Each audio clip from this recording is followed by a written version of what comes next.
What's going on, Chuckleheads? I am Carlo Guadagnino. This is the Dingo Talk Alumni Tour. My guest this week is Dave Wybe, class of 2004, all the way from Luxembourg. What was soccer like for you for that time period?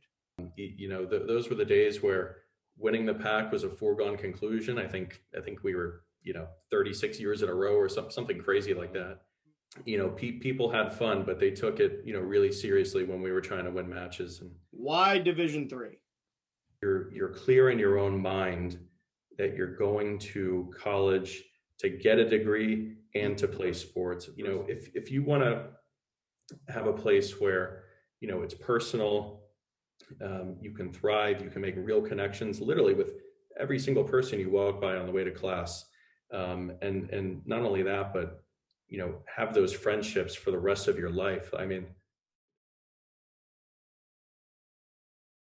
What's going on, Chuckleheads? I am Carlo Guadagnino, and this is Dingo Talk.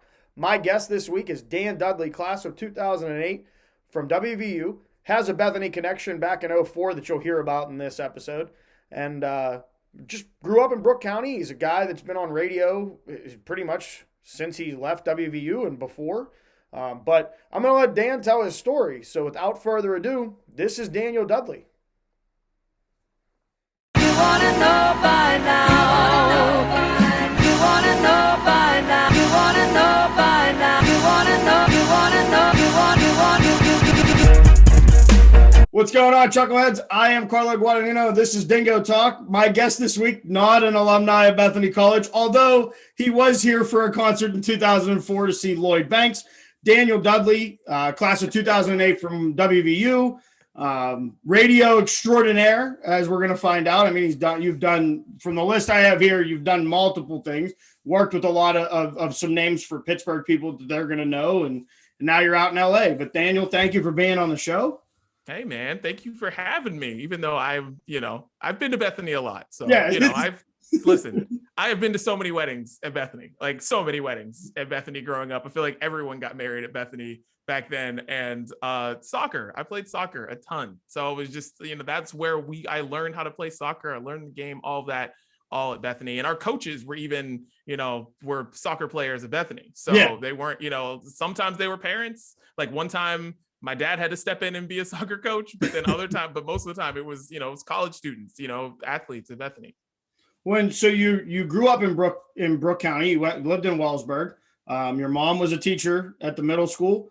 Your dad's now the interim mayor and running for mayor. So what was it like for you growing up in Brook County and Wellsburg? What were the other things that you guys did around town to keep yourselves occupied? So first, we have to talk about this. My dad is running for mayor. He's the interim mayor of Wellsburg right now, which is hilarious to me. And he was out here a couple weeks ago to visit my kids. First time you see him in a year. And he's just like on the phone. He's on Zoom calls. He's doing all this thing. You have to understand how crazy this is for me because my dad is the hardest working guy I know and worked in a mill whole life. Now he's doing Zoom calls, taking all these phone calls. It's like this businessman trying to be the mayor of Wellsburg. And it's just the weirdest thing to me. But I'm happy for him. He's happy about it. So, if you get a vote in Wellsburg, make sure you go vote for my dad. But anyways, I grew up in Brook County. I grew up going to Dairy Queen, still there, still hanging out, still grew up there, going there.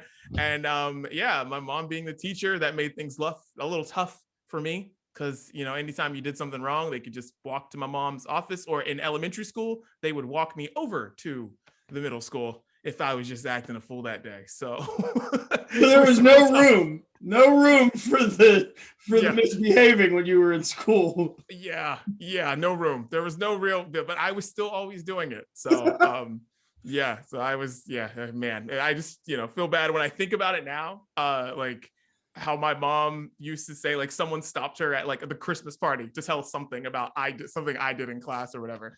And I'm like, now that I'm older, I'm like, man, those stories aren't funny. That's annoying. No, they're not funny anymore. They were funny. Like college, you might say, yeah, I did that. But now it's like, don't say those stories, especially not in front of the kids. Don't tell them those stories. Dude, now that I have kids, and my daughter, I feel like is me, and I'm terrified of what parent teacher conferences and things that she's going to be saying to teachers. So I'm terrified. So you go to WVU in 04 and you graduate in 08. Yeah. When did you know that broadcast journalism, that's you? That's where I'm going. That's where you're going. Oh man, I knew way early. I was like 10, 11 years old. I was like, this is for me. This is everything that I want to do. I wanted to be in front of the camera. And then I wanted to be talking about sports at the time. That was definitely all I thought about. But then just like news and just honestly interviewing people, which is like my favorite thing to do now. And which is so funny because all I wanted to talk about sports, talk about it. But then it's like, I love talking to people. And I learned that through sport. And I learned that through sports is like just talking to people and getting to know these guys that like are, basically they're entertaining us. And it's like getting those, peeling back those layers of them. And it's awesome. So you started at U92. Yeah. And so what was that experience like? Because it's at a bigger school, you don't normally get the hands-on right away experience that a smaller school might lend to you. So U92, you're going in there as a sophomore. What was that like? Yeah, man, it's like it's a hiring process, man. It's funny that my first job interview, I'm pretty sure, was U92. Like sitting in a room, this big table there, people across from me, and I'm just like selling myself as to why I should be able to work at U92. Yeah, which is crazy, but that's one of the things about going to a big school where you do have to compete. Like it's competitive. Like not everybody's going to get to do every single thing. It's mad competitive. And even in the television program in the journalism school, same thing. It's just, we were friends and I've got really good friends from the program and stuff, but like we were fighting. And yeah. I mean, our teacher, like my Professor Dudley, she loved that. Like she loved that every second of it. But it's like, we were competing every single day. And then, going out for drinks after, but we were, once we were in that journalism building, it was like the broadcast school is different, man. I don't know what they did in the PR part of it and, the news ed part, but man, the broadcast school, we were competing for that time we were in that building. So from U92, you moved to WVU News, and was that your in front of the camera experience? Yeah, that was in front of the camera experience because we did stuff in another class before that, but that's when I got to be in the anchor chair, and I was like, oh man, this feeling is nice. This is a nice feeling. I had to wear a suit.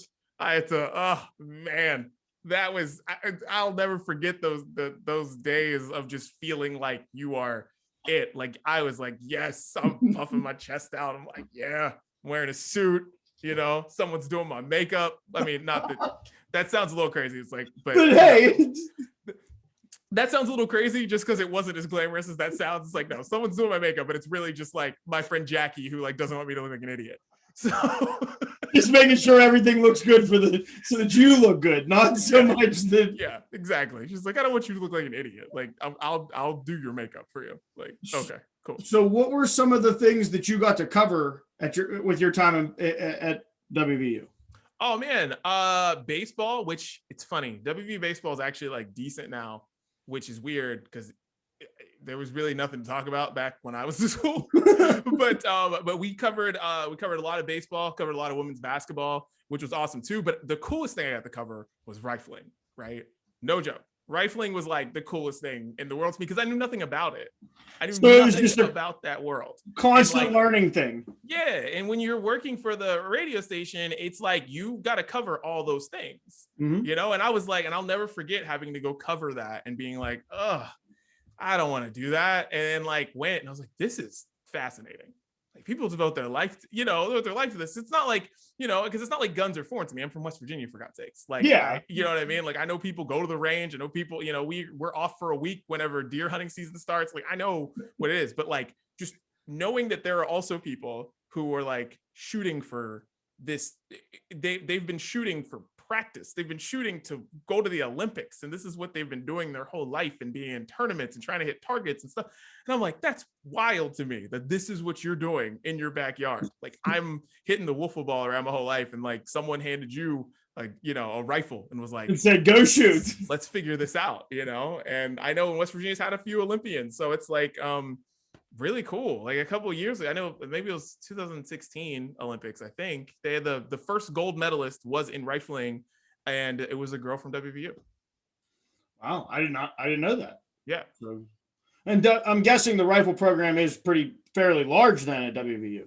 Yeah, I mean, it's large. I don't know because I don't know how many people are doing that, but like, it's a big deal there. Like, it's a good program. Like, I can't, tell it to you like I can the football program or something, but I can tell you that, rifling is a serious business at WVU. Well, so you brought up the football program. What were football games like? What was the atmosphere? What was? Okay, dude, football games at WVU are, I mean, if there's another atmosphere that's better than WVU football games, cool, but I haven't seen it. Good luck. I've been to a lot of places. I haven't seen it. Like the way that, and I know they've changed a lot of things now, different things, but back when I was there, it was open season. There were, there was a lot of partying in the, and now you can't leave at halftime and come back in. Before when I was there, you could. You just went out to the tailgate, partied at halftime, come back in? Yeah, like you started leaving, like as soon, like there'd be a couple of minutes left to half, you just see everyone, you'd see in the stadium, people just start like leaving. You'd see people just start like dipping out, and then like everyone's back in the parking lot, and then as soon as it's close to game time again, everyone runs back in. So in basketball, similar scene, or is it more calm for basketball? Well, basketball, okay, I went to WVU for a really in a really cool time for basketball, because basketball wasn't good at WVU until I was like there. Then I'm there for Pittsnoggle. I'm there for the Elite Eight runs. I'm there for all that. So like that was a super fun time, because it was like Beeline was there, and Deshaun Butler coming in and stuff like that, and Joe Alexander, and it was like, oh my God, like WVU's got like real talent. Like, this is wild, it's like, this is nutty. But yeah, the basketball games are awesome when WVU's good. I'll say that. They're really awesome when they're good. So I mean, this goes without saying, but I'd like to hear it from a WVU born and bred person. The Pitt WVU rivalry. How do you feel about Pitt? And I think we've talked before. You and I both know I share your side of the Pitt battle. Like, they can stay where they are, but listen, like I have all right. So my best friend, I was best man at his wedding. He loves Pitt to death. And I now, because of knowing him for now 12, 13 years or so, I just feel bad for Pitt even more. Because it's not that WVU is this big program. I'm not pretending that WVU is this program like Alabama or something, but like, we have really good times. We've had really good success. It's like sometimes we'll go off a cliff, win 4 games, but then we'll go to the Orange Bowl. Pitt has none of that. And it's like WVU's basketball program is consistent. We've been good, but it's like we have the Final Four to look at, and I'm like, yeah, when's the Final Four? Like, Pitt was better than WVU basketball for sure. No Final Fours. No Final Fours. Sweet 16 for them. Sweet 16. See you later. Exactly. I just feel bad for them. It's like they have the 13-9 thing to hang over our head, and I even hate those numbers anytime I'm watching any game and I see 13-9. If you're watching a basketball game, be 13-9, I start to weep a little bit. I gotta ask you, were you there for the 13-9? Absolutely. I was not only there, but I got in like the worst fight with my girlfriend at the time at halftime, because I yelled at one of her friends, and not her girlfriends, it was a guy, and I thought he was like, I didn't know him. So I like said something to him that was not very nice. WVU was losing at the time, so I'm not very happy. No. And she got mad at me because I said something to this person who was her friend. I didn't know the guy. And so not only did WVU blow that game, but like my girlfriend didn't talk to me for like 2 days after that. So that puts you in school with another guy that is in the same profession as you, Pat McAfee. Any crossovers there? No Well, I mean, when you see people, no crossovers with Pat McAfee, crossovers with Pat White. Yes. Okay. I actually would go to the bars, and my friend would and I'd have my head down, and my friend would be like, yo, Pat White's here, going on the way. And I'd have my head down, and we'd like cut the line at every bar, because I would just say I was Pat White. And just to let you know the level of like just drunkenness on High Street at night, people would be like slapping me 5 and telling me good game and stuff. And like, you weren't saying I'm not Pat White. I was, trust me. No. We would be at parties and stuff. And like a girl would say, it's like, oh my God, you look like Pat White. And I'm like, it's me. I'm him. Like, like, so you were the Pat White, the party side of Pat White that he didn't even know he had. 1,000%. The 1,000%. It was just funny. I mean, hey man, listen, I went to WVU. There's not that many black people there. And like, I'm tall and skinny. Like Pat White was tall and skinny. Like, don't ask me to do a foot race outside. Like, I don't know. But those are some of my favorite memories, is just like cutting lines, my friends just saying I was Pat White. Hilarious stuff. Which, hey, not many people can even tell a story of being able to say they were somebody, let alone be able to go, yeah, I scored like 4 touchdowns earlier, just so you know. I mean, just in case you weren't watching.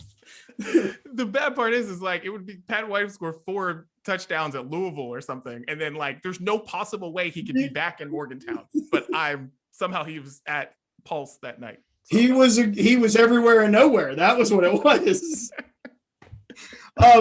Well, so this is a good spot. We're gonna take a pause. I'm gonna send it to one of my sponsors, KJ Karen Dunn from Maple Shades Outdoors. If you haven't yet, get onto Instagram, follow them at maple_shade.outdoors, or you can go on YouTube after you watch this video, hit like and subscribe, and then pop over to his YouTube page. It's Maple Shade Outdoors. But he does everything outdoors, life, fishing, hunting, setting your tree stands, the whole 9. So check him out. But we'll be right back. This is Daniel Dudley, class of 2008 from WVU, 2004 Lloyd Banks concert here at Bethany. I am Carlo Guadagnino. This is Dingo Talk, and we'll be right back. What's going on, everybody? This is Kieran Dunn, founder of Maple Shade Outdoors. You're currently watching Dingo Talk with my man Carlo. If you're anything like me and you're really enjoying this content, you should like and subscribe his page. While you're on YouTube, you should probably just head over and like and subscribe Maple Shade Outdoors. Check out our page, enjoy some videos, some outdoor content. You might as well hop on Instagram, Facebook, follow us, Maple Shade Outdoors. Now that's enough about me. I'm trying to get back and watch the rest of Dingo Talk, so I'll talk to y'all later.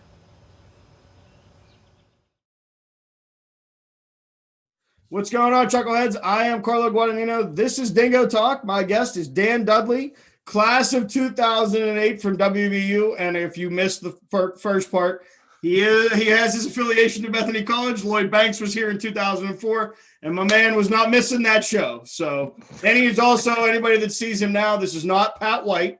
This is Daniel Dudley. So 2008 comes around, and graduation comes.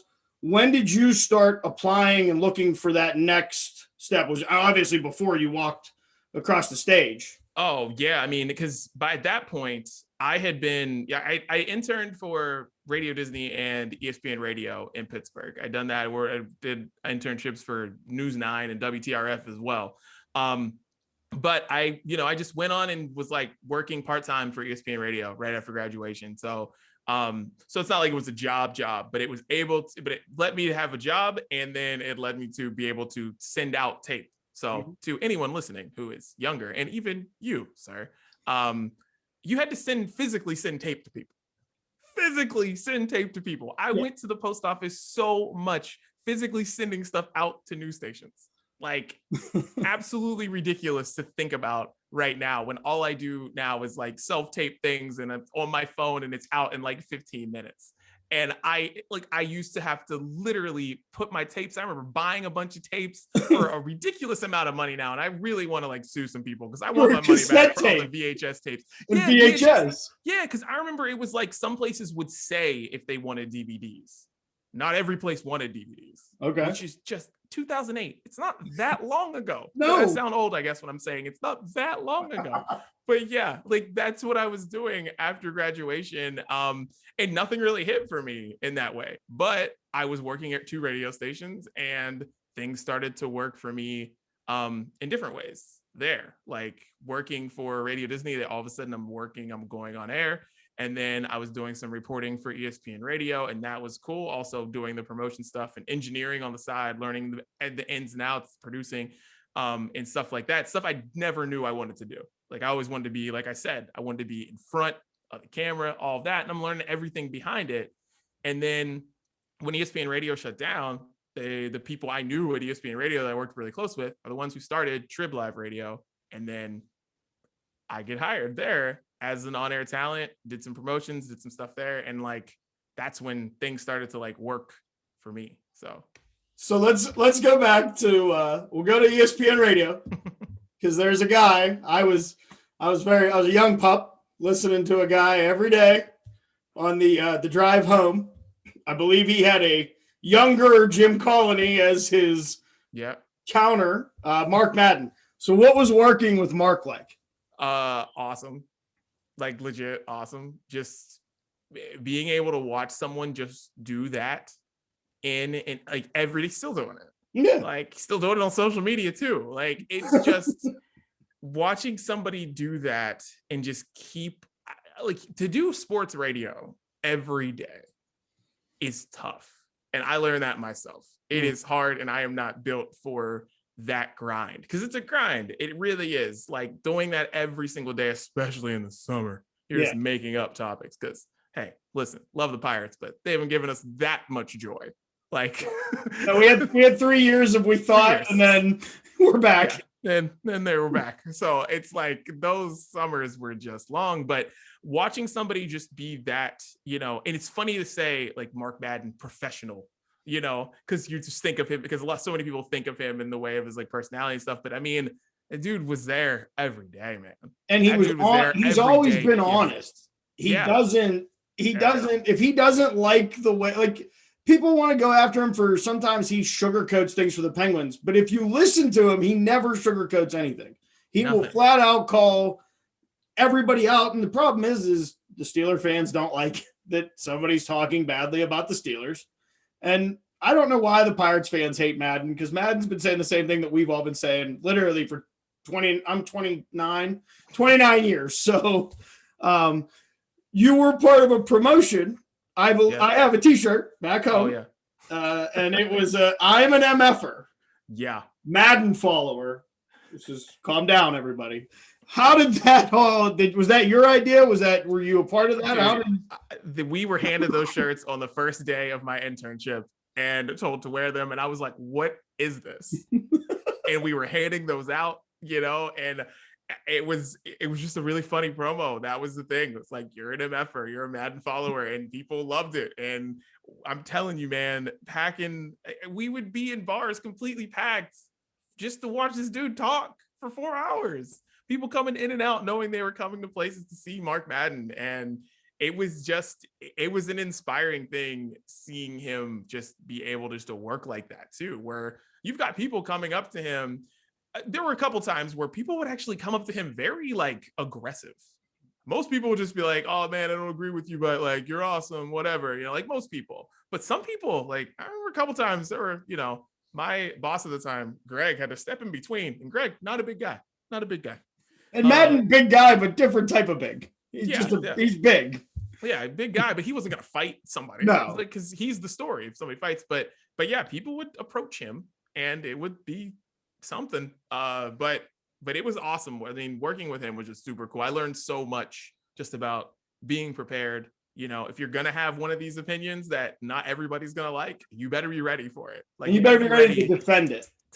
You better have 8 different points to do it. You can't just say it and have one point. You better be able to, you know, say it so many different ways and figure that out. But yeah, I learned a ton from him, you know. That was a lot of your engineering and your production where you're learning that to the point where you were pretty much producing the show. Oh yeah. Almost in the sense of the guys on the fan. Now that they have their producers but that was a different time. You didn't really bring the producer into the conversation at that point, right? That wasn't. Well, you did, but those were people who were like getting paid to do that. Okay. So like for me, it was more like, you know, I'm gathering stats up. I am helping out the producer of the producer, because like Ken Laird was that guy Okay. for a while, and then Ken had his shows and stuff like that, and Ken's in Boston, and Ken's my guy. I wouldn't be doing anything without Ken telling people that I'm good at something. So I owe like my whole career to Ken Laird for whatever reason liking me and being like, oh yeah, I like Daniel, he's great. He's a good guy. But yeah, so it was it was a lot of, but just all the hands-on experience I learned there, where it's just incredible. And all the people, like Guy, just working with Stan and Guy, and just seeing them work every day. And then also like Mike Logan, working with him, and I worked with him at the Trib too, and seeing just how athletes think, and actually getting to talk to athletes when there's no microphone on. No, it's just a conversation. Yeah, and really learning that like how much athletes know more than like anybody who just talks about sports. It's like, because the one thing I feel like it should be like all professional athletes, if it weren't for the fact that they're not like they were not trained to talk this way. But that's the reason why the ones who work like a Tony Romo or some other guys, like that's why it's like, all right, yeah, we want them to have like their own show, and we're gonna pay them billions of dollars because they're so good at it, because they're just better. Like it's like what can you do? They played the top level of their sport. Yeah. I would hope they would know a little, you know what I mean? It's crazy that the amount of knowledge that they can produce. Exactly. It's insane, the stuff that they see that you just don't even consider. It's wild. So right around the time ESPN radio closes down, you mentioned it earlier that the Trib Total Media started to come around. But was there ever a thought of going to the Fan, or was the Fan still a little ways out before? It was. I mean, there was a thought of going there, but they were like kind of all staffed up, and they weren't looking for me. But the Trib was, and because I knew people over there. I mean, a lot of those things, and this is a lesson for anybody listening. Like, knowing people is important, and knowing people is important. Making those connections with people that even if you don't even like them that much, like, because the people who kind of stuck their neck out for me and were saying good things about me, they didn't have to do that, no. But like, I was just a good dude. And I swear, half the battle is just being a good dude. Like, be a good dude, be a good, like, be a good person. And like and I'm telling you, you'll be surprised the things that kind of happen. And that's why like the Trib, and I loved every second of working there. I just always think about if just what we were going through with expanding it was just like, people are like, oh, it's an app on your phone. I don't want to deal with that. And I'm telling friends and family members are telling me this. And then you just go like, oh my God, like you cut to like 2015 or something, and podcasts have blown up, everything is blown, and you're just like, oh man, like, and you there. But we're doing this 2010, 2011, 12, 13, and like people are going on, and we had a great audience, but it was just not resonating. But it felt like a year after that, it was like boom. Yeah, it's like every person had a smartphone, and you're like, your parents had smartphones, everyone had them, and they're like all doing this. And it's like, dang it. But just being able to work in that environment was so awesome. And then, so from the Trib, where was the next move? From the Trib, it was I got hired at Radio Disney outside of, like, I think maybe it was a year before the Trib shut down. So like I was still working there, everything was cool. And then but I always wanted to live in Los Angeles. I always wanted to live somewhere else, really. Mm-hmm. I grew up 45 minutes from Pittsburgh, like I said, Wellsburg, and like I always just wanted to live somewhere else and just to see how it would be. And I had other friends who were doing that, and I was like, I want to like live somewhere else. I want to see what it's like. And so I just was kind of putting things out there and trying to figure it out. And there was a job at Radio Disney, and there was a thought of them starting this whole like sports and music thing. And that's like my wheelhouse. Like, I'm a MTV rock and jock kid. So like just putting sports and music together is like everything for me. And then, I pitched that to them and came out here and did it. And, and we were doing lots of great things. And, ESPN had our podcast. We had a podcast on ESPN, Radio Disney Sports. We were working with ESPN on a lot of things. Like we shot a pilot for Radio Disney Sports. It was awesome and didn't go anywhere, but it was cool to have that experience. And yeah, it was just, that's happened with the trip. Sure. I know I gave you a long answer for that, but that's what happened after that. So moving out to LA, how did that affect you with majority of your family being back this way? Was there, I mean, obviously that's what you wanted to do, but was there ever that, man, I could just pack up and head back and I could go to Pittsburgh or anything like that? Or once you got out there, was it like, no, this is where I belong, this is where I'm going to be? Okay. There's two things to that. So when I was leaving Pittsburgh, when I was literally like flying, I was like, all right, this was a bad decision. This was stupid. I want to go back. I want to back home. Like you get a one-way ticket. Like when do you buy a one-way ticket to go someplace? Like I was like, I can't believe this is happening. I remember being in my layover in Chicago. Like, is this smart? I'm terrified, but then once I was out here and my friend Megan took me to this place that was like right on the beach. And I was like, oh my God, I'm where I belong. And then the work stuff. And it's like, I don't know how I'm going to stay here forever, but I'm going to stay. This here is forever. what I'm doing. I'm going to make this work. We're going to make this whole thing. We're going to make this thing work. So now you have, if I'm right, you have 3 things kind of going on all at once right now. 4 things, I think. So I have 2 facts with Turner Broadcasting and Svedka Vodka. Yeah. You have bands in town where and I'd like to get into what that really is because I don't think we don't really get that out here. So Bands in Town Plus, it's their streaming service because hey, a lot of shows they didn't happen last year. No shows happened last year. Now you're starting to see tour dates come up for the summer and stuff, but they started a streaming service that is literally for bands to have their shows be broadcast because they were able to do them and they were fully produced shows too. It wasn't just somebody playing in their garage on Instagram Live. Like these are fully produced shows that people were paying to see. And I think it's cool. It's a really cool thing because if you love music, but like, let's say you got 2 kids like me, I can't go to every show like I used to, but I still love going to shows. But like, I will, plan my night around it. If I can watch it on, if I can stream it on Apple TV, if I can do it. And so I think that's like that Bands in Town Plus model is going to be, I think a lot of people are going to be doing that soon. You're going to see a lot of that because a lot of people lost a lot of money this year when it comes to music. So like, I think you're going to see a lot of different ways that acts are going to be making money where all of a sudden you're just going to be watching, whoever your favorite band is live from the Staples Center in your house. Well, you just took the words right. I was going to ask you, did you think that was where we're heading? But obviously, I mean, that's clearly it's an easy way to maximize profits. I mean, not only can you get people in the seats, but they can be at home. They don't have to be. Yep. 1000%. Because the way that you can shoot things now and the way that these tours are set, they're basically shooting movies anyways. Like that's what it looks like. It's not just like your one-off, like they're going to do this show on HBO and you're going to get to see it. Like I remember like, boy bands, they would have their special on HBO and stuff and like Beyonce, Justin Timberlake, people like that. But I just think there's room for everybody to do that now. And just the way that everything is working, I think you're going to see a lot more of that in the next year for sure. And then, so what is the 2 facts? What's the thing behind that? 2 Facts is a series for TBS. It plays between shows. It's a thing for different companies, not just Specca, but like we've done a couple for Specca, and that's just been awesome. It was my friend hit me up and was like, "Hey man, doing this commercial, somebody dropped out.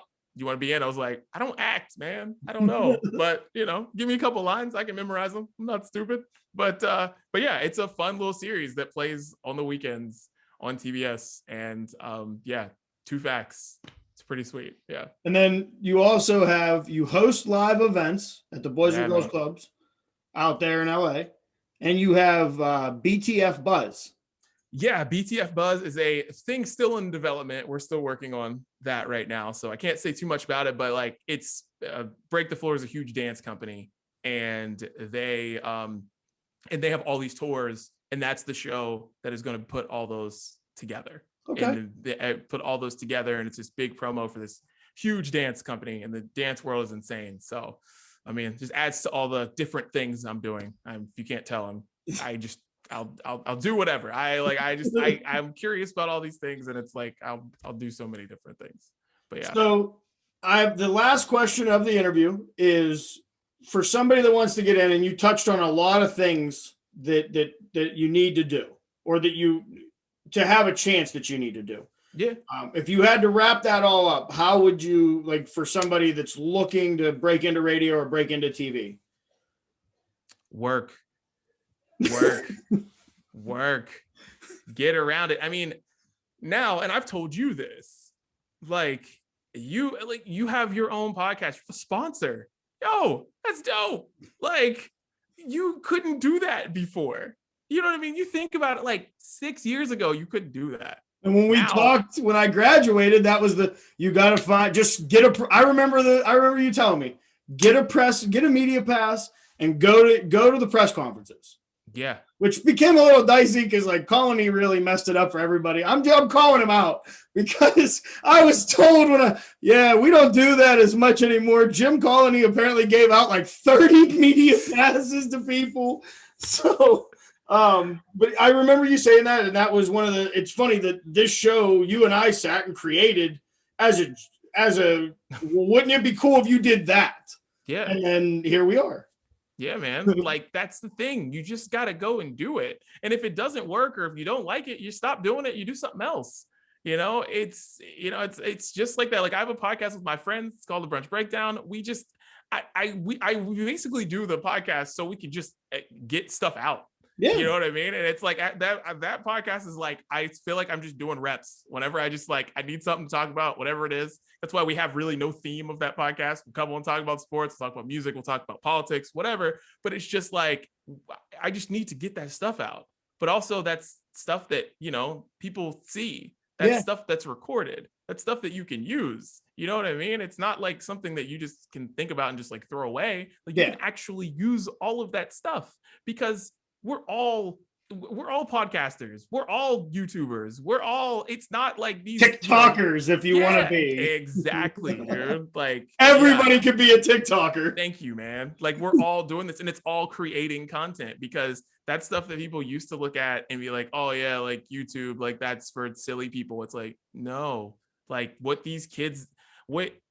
dude, working for Radio Disney, one of the things that I learned was like how hard these people work on these TikTok videos. You'll see like a 20-second TikTok video goes viral. You know how much time went into that? Probably 3 days. So much time when it goes into that stuff, and it's wild. So much editing, and it's like you just can do anything from your home, from your house at any age now. Like, there are 10-year-olds that know more about editing footage than I will ever know. You know what I mean? And know about making movies that, like, they already can make movies and stuff. Like, it's wild. But like, all I can say to people is, like, short story long, is just work. And be a good person. And be a good person.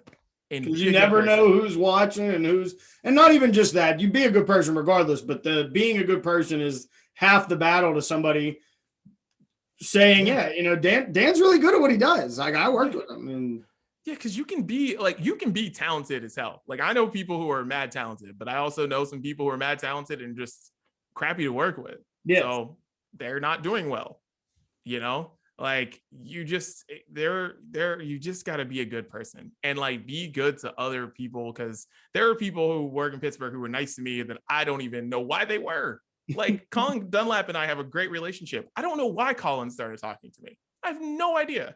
But like, one day we were, as it was covering a Pirates game, he just started talking to me. I'm like, sweet, okay. No, like, so what's Dunlap like? Because he gets a bad rap. Hey man, listen, the sports radio game is everyone's a fan and all that stuff, but as a person, Colin is like, A+ for me. Like, I love Colin. Like, Chris Muller, another one. It's like, I just, there are just people who were just good people. And like, when you're working these games and you're sitting at a Steelers press conference waiting for something for so long, when you are at a Pirates game that is just going forever, you get to meet people, and you know who the people are that are assholes and the people who are not. And like, it's just, you get to have these relationships. It's easy to make these relationships when you're covering, especially the Pirates. You have a lot of chances to do that. But but yeah, just work, man. Work as hard as you can and just keep just going. Like don't let anything stop you, because if you really want to do it, it's going to be ups, it's going to be downs, it's going to be frustration, it's going to be tough, but you just got to keep going and just know that multiple jobs will always be there. Multiple jobs will always be in your future. So one job will very rarely be in your future. It doesn't seem like one job will be in your future. We get on this list after I get WVU. There's 1, 2, 3, and we named 4 of them that you're doing now, and didn't even name the brunch club that you then talked about. So I wanted to say thank you very much for being on the show. I have another sponsor I have to send it to, Harry Chambers and Chambers General Store, because if they don't have it, you don't need it. This has been Dingo Talk. I am Carlo Guadagnino, Dan Dudley, class of 2008 from WVU, and class of the 2004 Lloyd Banks concert at Bethany College. But Harry, go ahead and take it away. You've just watched another exciting episode of Dingo Talk, recorded in the secret lair deep in the hills of Bethany, West Virginia. Let me give a shout out to my man Don over at Maple Shade Outdoor. He's got some great stuff going on over there on YouTube and Instagram. Please make sure you check him out. Also, now available as promised, we have the second edition Bethany, West Virginia Mushroom Capital of the World t-shirts and our Chambers General Store. If we don't have it, you don't need it t-shirts. Available in all sizes. So make sure you stop by the store for a t-shirt, breakfast sandwich, or sausage biscuits and gravy, and make sure to check out those daily lunch specials. Now back to you, Dingo.